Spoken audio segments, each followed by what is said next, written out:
I don't think there's anything sustainably good that can happen to us, either on a personal level or on a business level, that comes easy. No such thing.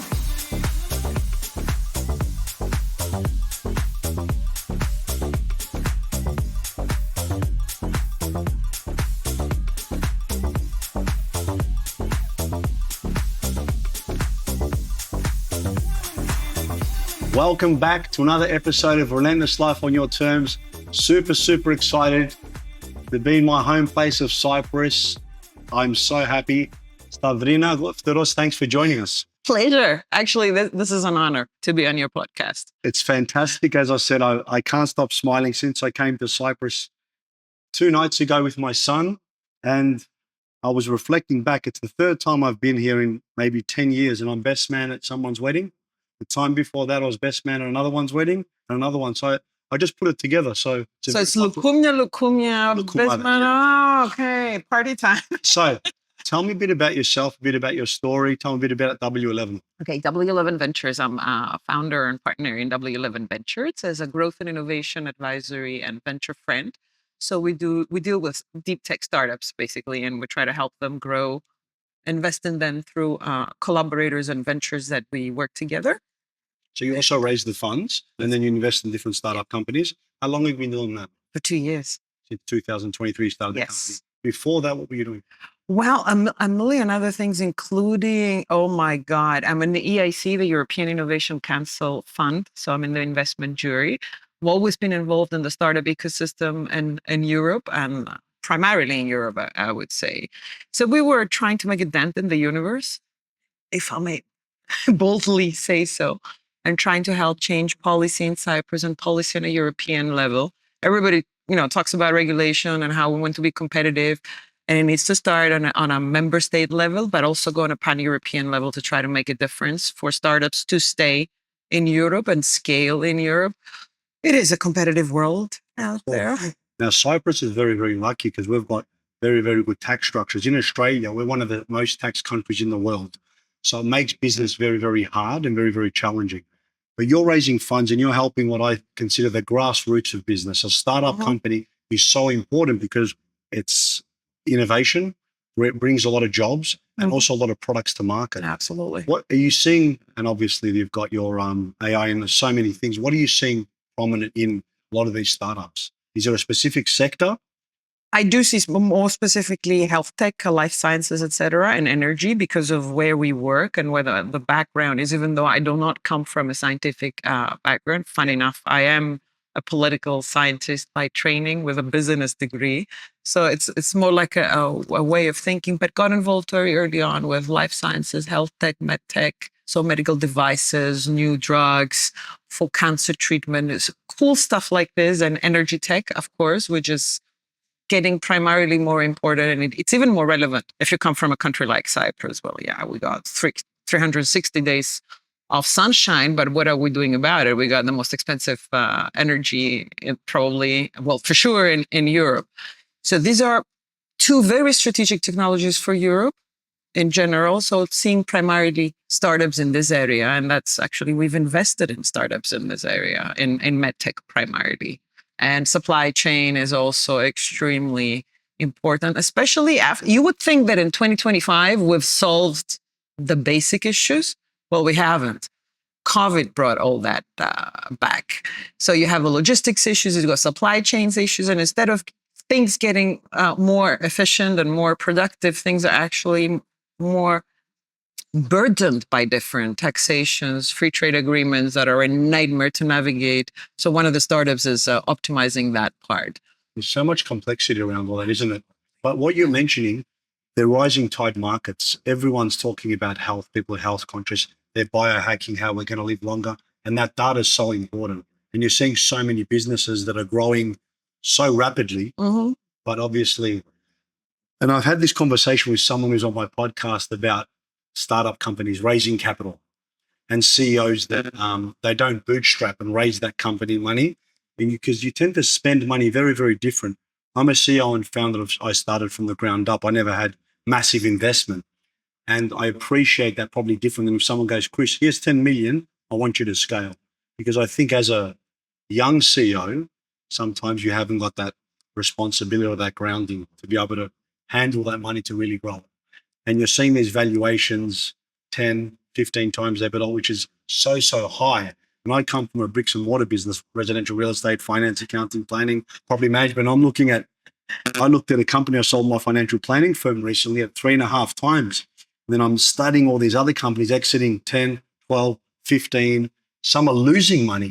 But what people are buying is they're buying data.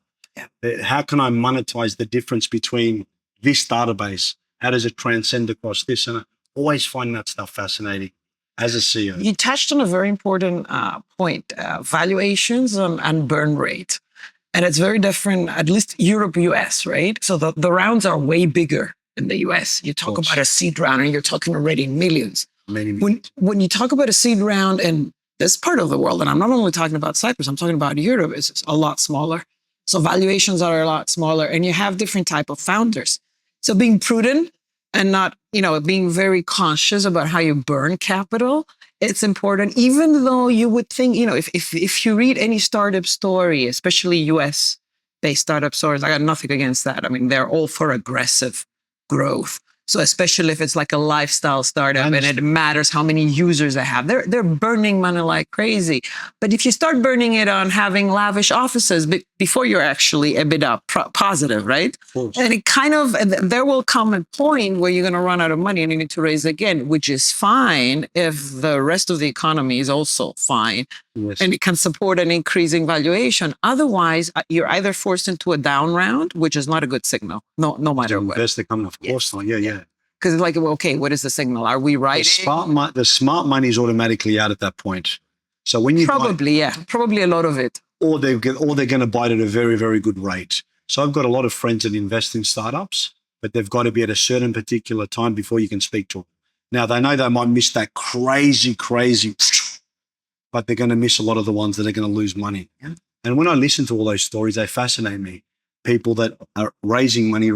And every time you're raising, you're also diluting your interests as well. Absolutely. Diluting your say. But I guess it's horses for courses. There's successful ways that do it both ways. I like to try to understand the people that raise money that are successful. Why were they successful? The people that lost money, why did they lose money? Did they spend too much? Could they have done things different? And you always have lessons along the way. Oh, absolutely. If there's nothing else you get from this journey is lessons. I know it's very spiritual and it sounds very like, no, when you lose, don't lose the lesson and it's all the point, but it is, it's the reality. I love that. I live like that. I'm a spiritual person and I do believe in that. I say, if you have $100,000 lesson, make it a $1 million opportunity to grow. Yeah. So anything that goes wrong, and I've had many things in the business where I've had a lot of big setbacks. I've had a guy run away, cost me 1.4 million. And I just thought to myself, you know what? I'm going to make this a very, very good lesson for me. I'm going to learn, I'm going to grow, I'm going to be more resilient. And I'm going to look back in, the bigger the lesson, I always think, the longer you're going to see that, wow, this is a good experience for me and I'm going to learn in anything. When I've had personal issues, when I've had company issues. It's really hit me hard. I said, this is going to be the best thing that's ever happened to me. I just might have to wait 6, 12 or 24 months. And it's happened in every case. I think you hit it on the head in the sense that I don't think there's anything good, sustainably good, that can happen to us, either on a personal level or on a business level, that comes easy. No such thing, or unless I haven't found it. If you have a secret for that, please let me know. There's not a, get rich fast kind of way. It's like the overnight success is like 5-7 years down the line. And there's always many lessons, even daily, especially in the startup world. It's like, do you like roller coasters? Oh, damn. That's one of the worst. Now I vomit if I go on a lot of them. But I like those pictures when you see, I remember I did a post. I celebrated my 20 years on the 21st of March this year. And anniversary. Thank you. It was a very big year. And I said my overnight success that took 20 years. Yeah. Because people see that. And for the first 5 years, I was grinding like every CEO does. I was starting from a debt of $348,000 when I started my business for my parents' home. So the first few years I was working relentlessly because I wanted to A, pay off my debt, B, show my son that quitting is not an option, and then I wanted to build something special. So 2008, I found an investor and I started scaling, but it took me maybe 5 to 7 years to start seeing money, drawing an income, and really start to do things for myself. But it was definitely the best 5 to 7 years of my business journey. And now I find myself at another crossroad through personal circumstances. And I reflect back at, I've had 3 massive events in my life. And I look back and I go, what's the worst that's going to happen? Let's keep going. And I look at it as a positive, and I'm always looking at evolving. So is there any other way? But it's the best way. It's the most fun. You mentioned before the hardest things are the most, I guess, rewarding. And I say to people, what are the 3 most rewarding things in your life? And the most common answers I get, your relationship or family, your career, and, whatever that may, family, career, and what was the third one? And your kids, which I guess would be family. Yeah. They're also the most challenging. The more you water them, the better they're going to be. And it's like with anything. So it's come that time of the podcast. Are you ready for a quick fire question? Ooh. All right. This is the preemptive revenge for the far side that's going to follow. Ready? You did make me move chairs, so I'm going to hit you with some hard ones. No, these are easy. Summer or winter? Oh my God, both. I'm a winter person, but I love summer. Well, I hope so. You're in Cyprus. I know. I should. If that wasn't the answer. First thing you think of when you wake up? Coffee. The next one's easy. Coffee or tea? Coffee. What's one thing that's on your bucket list that you haven't done yet?